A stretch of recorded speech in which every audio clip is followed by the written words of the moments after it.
Vesu VIP road ખાતે નવા વર્ષની ઉજવણીમાં છાકટા બનેલા બે નવીરાઓ વચ્ચે લાગેલી કાર રેસમાં રસ્તા પરથી પસાર થઈ રહેલા અન્ય વાહન ચાલકોનો જીવ તાળવે ચોંટ્યો હતો। જોકે આ ઘટનામાં 150 કિલોમીટરની સ્પીડે કાર હંકારી રહેલા ચાલકે અન્ય કારને જોરદાર ટક્કર મારતા કારમાં સવાર મહિલાને ગંભીર ઇજાઓ પહોંચી હતી। હાલમાં મહિલાને સારવાર અર્થે સિવિલ હોસ્પિટલમાં ખસેડવામાં આવી છે, જ્યારે કાપડ વેપારીના નવીરા કાર ચાલકની ધરપકડ કરવામાં આવી છે અને અન્ય કાર ચાલક નાસી છૂટ્યો હોવાનું જાણવા મળ્યું છે। નવા વર્ષના પ્રારંભ સાથે ચર્ચાના વેસુ વીઆઈપી રોડ ખાતે મોડી રાત્રે મંથન પટેલ અને ઝલક વચ્ચે કાર રેસની શરત લાગી હતી। મહિન્દ્રાની ઇલેક્ટ્રિક કાર મંથન પટેલ અને અન્ય એક BMW કાર ચાલકની સાથે ઋષિ પટેલ બેસી તેઓ કાર ચલાવી રહ્યા હતા। બંને વચ્ચે રેસ લાગતા 120 થી 150 કિલોમીટરની ઝડપે કાર હંકારીને રસ્તા ઉપર બેફામ દોડાવી રહ્યા હતા, જ્યારે રસ્તા પરથી પસાર થઈ રહેલા અન્ય વાહન ચાલકોના જીવ રીતસરના જોખમમાં મુકાયા હતા। અંદાજે 150 કિલોમીટરની ઝડપે બંને બેફામ કાર ચાલકો દ્વારા હંકારવામાં આવતા જીવ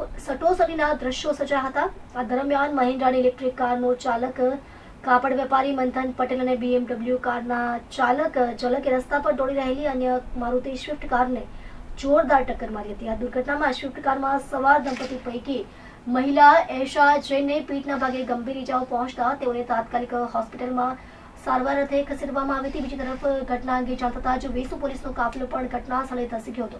પોલીસ દ્વારા બેફામ કાર હંકારનાર કાર ચાલક મંથન પટેલની ધરપકડ કરી હતી, જ્યારે અકસ્માતને પગલે BMW કારનો ચાલક ઘટના સ્થળેથી નાસી છૂટ્યો હતો।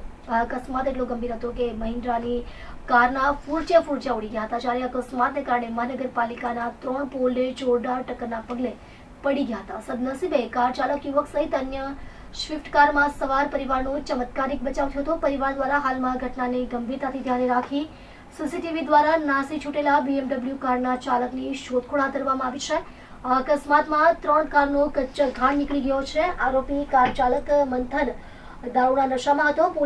પોલીસે કેસ કરી તપાસ હાથ ધરી છે। ગઈકાલે રાત્રિના આશરે 1 વાગે વેસુ પોલીસ સ્ટેશનના વીઆઈપી રોડ ફાયર સ્ટેશન પાસે એક અકસ્માત થયેલો સ્વિફ્ટ ડિઝાયરનો, જેમાં રિતેશ પદમચંદ જૈન જેઓ અરિયંત પાર્ક પર્વત પાટિયા ખાતે રહે છે, તેઓ તેમના મિત્રના ઘરે ફેમિલી સાથે એમની સ્વિફ્ટ ડિઝાયર ગાડી લઈને ગયેલા અને રાત્રે 1 વાગે આશરે પરત આવતા હતા, ત્યારે વીઆઈપી રોડ ફાયર સ્ટેશન 3 રસ્તા પાસે એમની ગાડીને પાછળથી 2 ગાડીઓએ એક્સિડન્ટ કરેલો, જેમાં એક ગાડી હતી એ મહિન્દ્રા કંપનીની ઇલેક્ટ્રિક કાર જેનો રજિસ્ટ્રેશન નંબર હતો GJ05JT 6667 અને બીજી એક BMW કાર હતી જેનો રજિસ્ટ્રેશન નંબર હતો GJ05JT 1718। આ બંને ગાડીઓ વડે એક્સિડન્ટ થયેલાનું જણાવતા હોય તેમની ફરિયાદ લેવામાં આવેલી છે અને એમાં જે આ રિતેશભાઈ છે એમના વાઇફ છે યશાબેન, એમને મૂંઢમાર વાગેલો છે અને એમના બાળકને ઈજા થઈ નથી। ફરિયાદ દાખલ થઈ ગઈ છે અને ઇન્વેસ્ટિગેશન અમારું ચાલુ છે। દરમિયાન જે આ 6C ઇલેક્ટ્રિક ગાડી હતી એનો ચાલક હતો મંથન ભૂપતભાઈ પટેલનો નશાકારક હાલતમાં મળી આવતા એની રાત્રે 185 કરી અને વિધિવત ધરપકડ કરવામાં આવી છે અને જે BMW કાર ચલાવતો હતો એ ઝલક હીરાભાઈ આહિર, જે હજુ સુધી પોલીસમાં પકડમાં નથી આવ્યો, એની સાથે જે ગાડીમાં બેઠેલો હતો એ ઋષિ સંજીવ પટેલ, એ અત્યારે અમારી કસ્ટડીમાં છે। સર, સીસીટીવીમાં દેખાય છે કેટલી સ્પીડ છે? શું આ લોકો રેસિંગ લગાવી રહ્યા હતા? એ બાબતે ઇન્વેસ્ટિગેશન ચાલુ છે, પણ સીસીટીવી ફૂટેજમાં બંને ગાડીઓ BMW અને મહિન્દ્રા ઇલેક્ટ્રિક વ્હીકલ બંનેની સ્પીડ વધારે હતી। ડિઝાયર હતી એ એકદમ નોર્મલ વેમાં જતી હતી। સર, આ બધો પરિચિત છે BMW અને B6ના કારના?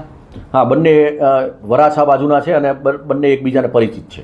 સર, કશે દારૂ પીને આવ્યા હતા? ક્યાં દારૂ પીધો હતો એ લોકો, કે પાર્ટી હતી, શું હતું? એ બાબતે ઇન્વેસ્ટિગેશન ચાલુ છે। સર, આરોપીઓ ક્યાં ગયા હતા, ક્યાંથી આવી રહ્યા હતા? એ ડુમસ બાજુ ગયેલા હતા અને ત્યાંથી પરત આવતા હતા।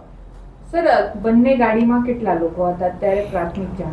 બંને ગાડીમાં મહિન્દ્રામાં પણ 2 લોકો હતા ઇલેક્ટ્રિક કારમાં અને BMWમાં પણ 2 લોકો હતા। કોઈ વિદેશી નાગરિક પણ હતો સર? એ અમારી તપાસમાં હજુ ખુલ્યું નથી કંઈ। સર, આ લોકો દારૂ ક્યાંથી લાવે? દારૂની બોટલ કંઈ જપ્ત કરવામાં આવી છે ખરી? એક દારૂની બોટલ મળી આવી છે, જે 6C ઇલેક્ટ્રિક કાર છે એમાંથી મળી આવી છે અને એ બાબતે તપાસ ચાલુ છે। સર, કંઈ પ્રાથમિક તપાસમાં જાણવા મળે કે દારૂની બોટલ કેવો અમેરિકાથી લાવ્યા તેવું વિદેશી નાગરિક પાસે? એ તપાસ ચાલુ છે।